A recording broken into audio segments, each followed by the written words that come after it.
오늘 이번 4월 15일 날 4.15 총선을 앞두고 우리가 국민 개헌을 요구하는 그런 기자회견입니다. 그래서 제목 보신 대로 국민 소환, 국민 반환 개헌, 총선에 동시 투표할 것을 요구하는 100만인 서명운동을 시작하는 기자회견입니다. 연성수 대표를 모시고 먼저 모두 발언을 듣겠습니다. 네, 감사합니다. 직전민주연대 상임대표를 맡고 있는 연성수라고 합니다. 사실 한국에서 가장 문제가 되는 것은 정치입니다. 최근에 기업인들이 한국을 망치는 수단들을 뽑았습니다. 거기에 제1호가 국회, 제2호가 기레기 언론입니다. 이 얘기는 한국 정치를 망치는 사람들은 일반 시민이 아니라 정치인들이라고 하는 것을 한눈에 드러나고 있습니다. 우리는 오늘 국민 소환, 국민 발언, 4.15 총선 동시 투표를 요구하는 기자회견을 하고 있습니다.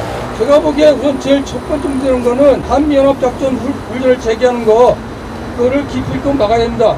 근데 그것을 대통령 혼자 힘으로 막기 어렵다고 생각합니다.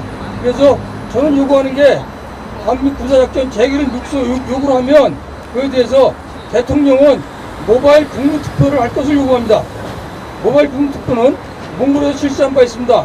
모바일 국민투표에서 전 국민들한테 한미연합작전 훈련을 다시 재개해서 남북관계를 얼어붙게 하고 동아시아, 한반도 전체를 다시 전쟁터로 몰아낼 것인가 하는 것들을 국민투표로 해서 결정해야 된다고 생각합니다. 그 아울러 전 정부가 국민과 함께 일을 하기 위해서는 무엇보다도 국민소환제, 국민발언제, 국민투표제를 하는 개헌을 실시해가지고 국민들한테 권력을 나눠줘야 된다고 생각합니다. 국민들의 권력을 주면 국민들은 그 권력을 가지고 국가가 어려운 일을 하고자 할 때, 미국과 일본이 방해하고자 할 때 국민투표를 통해서, 국민발언제를 통해서, 국민소환제를 통해서 이 나라의 민주화 세력을 강구하고 민주시민들과 다른 정치인들을 강구해서 함께 이 나라를 건설하게, 건전하게 만들어갈 수 있다고 생각합니다. 오늘 우리가 외치는 바로 이 국민소환, 국민발의 개헌은 직접민주주의 가장 중요한 두 요소 중 하나입니다. 참여민주주의 그리고 수기민주주의도 필요합니다. 우리는 이런 것을 반드시 이번 4.15 총선에서 반드시 만들어내야 할 것입니다.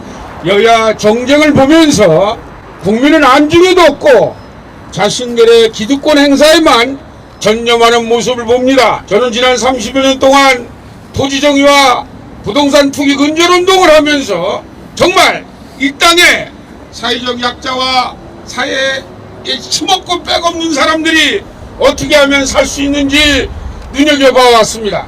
저희는 지난날 연동형 비례대표제를 관철시키면서 일정 정도 집권민주주의가 실현되는 모습을 봤습니다. 그러나 아직도 요원합니다.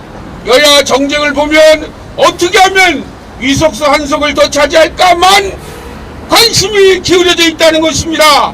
그러면서 온 나라의 국민들, 사회적 약자들, 민중들, 서민들 정말 살 수 없는 세상에서 한탄하면서 지내고 있습니다.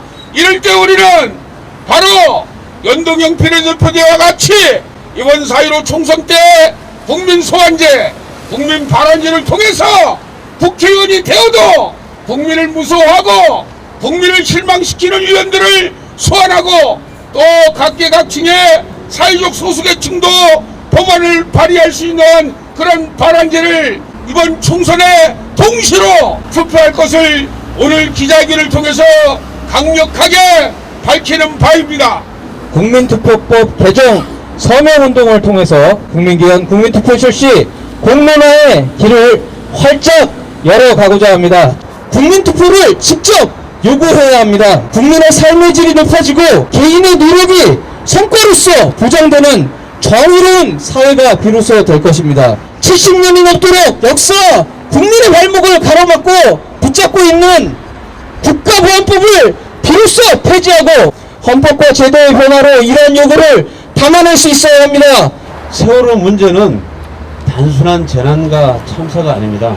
세월호는 이미 정치적 사회적 사건이 되었습니다. 정치야말로 공공의 이익에 절대적으로 헌신하고 봉사해야 되는 것인데도 불구하고 그러지 못했던 것이 우리 사회의 현실이었습니다. 국민들이 국회의원이 마음에 안 들면 직접 파면도 할 수 있고 또 입법권을 국민들에게 나눠줘야 돼요. 주요한 정책 사안에 대해서는 국민들이 투표로 결정할 수 있는 그런 최소한의 직접 민주적 요소가 헌법에 반영됐을 때 우리 대한민국은 명실상부한 선진국으로 거듭날 수 있을 거라고 생각합니다. 국회의원을 뽑아놓으면 시민들의 의견을 대변하는 것이 아니고 우리들이 원하는 법을 정하지 못하고 있습니다. 견제하지 않는 것은 부패하기 마련입니다. 자기들이 마음대로 하더라도 견제할 방법이 없지 않습니까? 이제는 진짜 이 나라의 주인인 유권자들의 무서움을 보여줘야 합니다. 국회를 바로 세우고 정치를 바로 잡기 위해서는 이 나라의 장래를 걱정하는 모든 국민들이 함께 나서야 될 줄 압니다. 경제, 문화, 사회 모든 면에 제일로 낙제가 정치 아닙니까? 정치를 바로 갈아서 바로 만들기 위해서는 우리 모든 시민들이 나와서 국민투표제, 국민발언제, 국민소원제 이것을 입법화해야 되겠습니다. 우리가 절박하게 느꼈던 것은 우리 사회가 참으로 부패가 심각하구나. 어디 한 번도 병통이 되지 않는 것이 없을 정도로 부패에 대한 악취가 진동을 하고 있습니다. 이 나라의 부패 기관 중에 가장 1, 2위가 국회와 기레기 언론들을 꼽았습니다. 거기에 못지않게 3, 4위가 경찰과 검찰, 법희야, 학연, 재연, 현원, 학력, 인내. 과연 이런 상황에서 이렇게 비뚤어진 상황에서 좌절하고 절망감을 느껴왔던 게 우리의 현실입니다. 민주주의 핵심 기관을 할 수 있는 입법과 사법기관이 불행하게도 우리 사회에서 가장 부패한 집단으로 해서 낙인 찍히고 사법개혁을 위한 법안으로 해가지고 공수처법안과 검경단의 수사권 조정 법안이 통과되었습니다. 그런데 이게 통과됐다고 그래가지고 당장에 비틀어진 법치와 민주가 제대로 작동하겠느냐? 필연적으로 강자의 의사결정에 종속될 수밖에 없다. 답은 한 가지고 또 분명하게 나와 있습니다. 국민들이 직접 참여하고 통제하는 직접 민주주의를 요구하고 있습니다. 직접 민주주의 시대 선언서 4.15 총선에서 국민소환제, 국민발언제 개헌 동시투표로 정치개혁을 앞당기고 민생복지국가를 실현합시다. 2020년 기로예산 대한민국, 2020년은 3.1 독립항쟁과 임시정부 수립 이후 100년을 마감하고 새로운 100년의 첫 출발이 되는 해입니다. 식민지 분단 독재를 거치면서 역동적이고 장엄한 역사를 겪어오며 민주주의를 일구었고 경제적으로도 눈부신 발전을 이루겠습니다. 그러나 식민지 잔재는 청산하지 못한 채 온전돼 있고 독재 잔당들도 살아남아 준동하고 있으며 분단의 철옹성 아직도 굳건하여 허물어질 기미를 보이지 않고 있으며 통일은커녕 평화체제도 구축되고 있지 않습니다. 우리가 이룩한 성취에 자만하기에는 이르며 갈 길은 멀기만 합니다. 우리는 나라 안팎으로 두 개의 커다란 도전에 직면하고 있습니다. 2020년 새해부터 세계 정세가 요동을 치고 있고 미국이 1월 3일 솔레이마니라는 이란 혁명수비대 쿠두스군 사령관을 드론 공격기에 사살해서 중동발 전쟁의 기운이 높아져 가고 있습니다. 마찬가지로 우리나라에도 제2화약고인 한반도의 이 상황도 어떻습니까? 한반도에도 이라크와 같은 일이 벌어지지 않는다고 누가 장담할 수 있겠습니까? 마크 에스퍼 미국 국방장관은 지난 2월 2일 방송 인터뷰에서 김정은의 향후 행동에 따라 한미 군사훈련 제기를 검토할 것이라는 말을 했습니다. 한미훈련을 제기하고 북한이 이에 반발하여 대륙간 탄도미사일 발사 같은 군사행동을 한다면 한반도 상황은 한순간에 긴장위기가 높아지면서 일촉즉발 위기 상황으로 치달을 수 있습니다. 주제하다시피 미국의 세계 패권 전략의 핵심은 중국의 부상을 억제하는 것이고 인도 태평양 전략도 이러한 일환으로 중국의 남하 정책을 봉쇄하는 것입니다. 한반도는 미 중간 신냉전 체제의 전초전이 되고 있습니다. 한일 간의 지소미아를 둘러싼 갈등을 지켜보면서 보다 친미적이고 친일적인 정치체제가 형성되도록 4.15 총선을 앞두고 네오콘발 폭풍 가능성을 배제할 수 없습니다. 미국과 일본이 어떤 공작과 음모를 꾸밀지 긴장을 늦추지 말고 대응해야 될 상황입니다. 우리 내부도 매우 심각합니다. 민생은 풀릴 기미가 보이지 않고 팍팍하고 힘겹게 살아가는 사람들이 너무 많습니다. 세계 최고의 자살률, 세계 최고의 산재율, 세계 최고의 수준의 빈부격차를 보이고 있습니다. 우리는 자본 독재가 기승을 부리는 너무나 불평등한 나라에서 살고 있습니다. 우리 사회는 정치 민주화는 좀 됐다고 하지만 경제 민주화, 사회 민주화는 더디기만 합니다. 유엔에서 매년 발간하는 세계 행복 보고서에 보면 대한민국의 삶의 만족도 행복지수는 10점 만점에 5점, 8.95점에 세계 54위를 기록하고 있습니다. OECD 36개 회원국 중에 32위로서 매우 낮은 편입니다. 2017년 GDP 세계 12위를 기록했음에도 행복 수준은 경제 수준에 한참 못 미치고 있습니다. 대외적으로 자주 평화체제를 구축하고 대내적으로 경제적 불평등을 해소하는 일이 우리에게 주어진 커다란 도전적 과제로 남아 있습니다. 위기는 기회다. 어둠이 깊어질수록 새벽은 가까워진다는 말이 있습니다. 위기가 깊어질수록 반전의 기회가 더 가까이 다가옵니다. 2020년에 북미 양국은 더욱 긴장된 상태를 유지하면서도 빠른 시기에 3차 정상회담을 개최할 것으로 예상됩니다. 그런데 상대방에 대한 기대 수준이 크게 달라 낮은 수준의 비핵화와 상응 조치를 교환하는 봉합 수준의 핵합의가 타결될 가능성이 있습니다. 국제외교원 외교안보연구소에서 발간한 2020 국제외교 전망에서 나온 예측입니다. 3차 북미 정상회담은 이루어지지만 그 합의 정도는 봉합 수준의 낮은 단계가 될 것이라고 전망하고 있습니다. 하지만 이는 객관적인 정세의 전망일 뿐 5천만 국민의 열망과 주체적 역량에 따라 얼마든지 변할 수 있습니다. 봉합 수준의 핵 합의 타결로는 동북아 번영의 획기적인 틀을 만들 수 없습니다.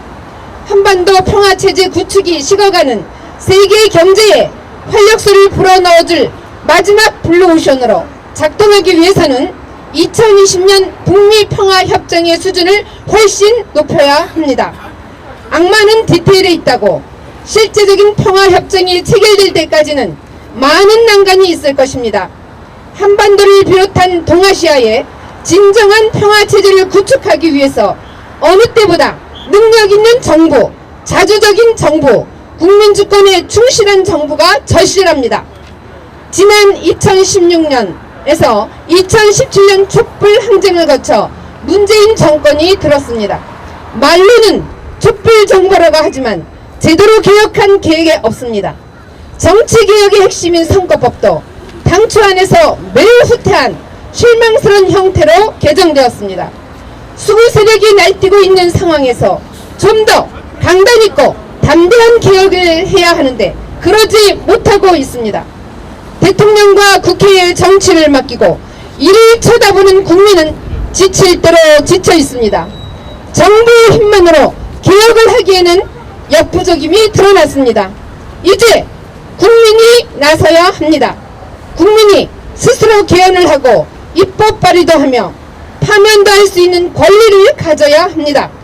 국민이 국회, 정부와 더불어 힘을 바탕으로 정치의 한 축을 담당해야 개혁도 할 수 있고 현재의 위기 국면을 슬기롭게 극복할 수 있습니다. 직접 민주제 개헌, 총선 도시투표로 직접 민주주의 시대를 열어갑시다. 2020년은 대내외적으로 큰 변화의 흐름이 예상됩니다. 오는 4월 15일에는 총선이 있습니다. 선거는 늘 한국 사회에서 변화의 계기로 작동해왔습니다. 이번 총선에서 국민이 정치의 한 축이 될 수 있도록 직접 민주제 개헌 운동을 벌여야 합니다. 국회의원만 뽑는 것이 아니라 지방선거 때 하다 못한 개헌을 거듭 지어야 합니다. 한국 사회는 미국, 일본, 재벌, 기레기 언론, 수구 정치인, 정치 관료들이 지독한 카르텔을 형성하고 있습니다. 대통령과 몇몇 정치인들의 힘만으로 이 카르텔을 깨기는 쉽지 않습니다. 대한민국의 주인인 국민이 제도적으로 힘을 결집할 수 있어야 합니다. 국민에게 국민투표 보위 요구권이 있으면 미국이 부당한 요구를 할 때 국민투표를 요구해서 정부에 거부 명분을 줄 수 있습니다. 국민 발언권이 국민 손에 있으면 외세와 야합하여 남북 대결을 조장하고 민주주의를 갉아먹는 적폐적단을 제한하는 법을 국민이 직접 만들 수 있습니다. 국민 소환권을 국민에게 쥐어주면 민생입법을 가로막는 국회를 일하는 국회로 판가리하는 것은 어렵지 않은 일입니다. 이러한 직접민주주의제를 헌법에 반영해야 합니다. 새로운 체제는 새로운 헌법에서 출발합니다. 촛불의 완성은 개헌입니다. 4.15 총선에서 국회의원 100여 명을 갈아치우는 것보다 더 중요한 게 개헌 동시 투표하는 것입니다. 직접민주주의제가 되었을 때 동물국회는 사라지고 민생국회, 개혁국회가 될 수 있으며 국민이 좀 더 행복해질 수 있는 길이 열릴 것입니다. 새로운 100년은 민주주의를 여는 것으로 시작해야 합니다. 국민이 정치의 객체가 아니라 주체가 되는 직접민주주의 시대를 열어 좀 더 행복한 대한민국을 만들어 갑시다. 100만 명이 서명하여 총선에서 개헌 투표가 이루어질 수 있도록 합시다. 국민 소환제와 국민 발언제 이 두 가지 개헌안만 이번 총선 때 동시 투표할 것을 대한민국의 최후 결정권자답게 당당하게 외칩시다. 구호 외쳐보도록 하겠습니다. 국민 소환제 개헌으로 국회를 바로잡자! 국민 소환제 개헌으로 국회를 바로잡자! 국민 발언제 개헌으로 민생을 되살리자! 국민 발언제 개헌으로 민생을 되살리자! 국민투표법 개정하여 헌법 개정 총선 동시투표 준비하라! 국민 소환제, 국민 발언제 개헌 총선 동시투표 100만 서명 준비위원회. 저기 조선일보 저 너머까지 들릴 수 있도록 구호 한번 외치고 끝내겠습니다. 국민 소환제 개헌으로 국회를 바로잡자! 국민 소환제 개헌으로 국회를 바로잡자! 국민 발언제 개헌으로 민생을 되살리자! 국민 발언제 개헌으로 민생을 되살리자! 자, 그러면 오늘 기자회견 이상 마치고 100만 서명 운동을 시작하도록 하겠습니다. 감사합니다.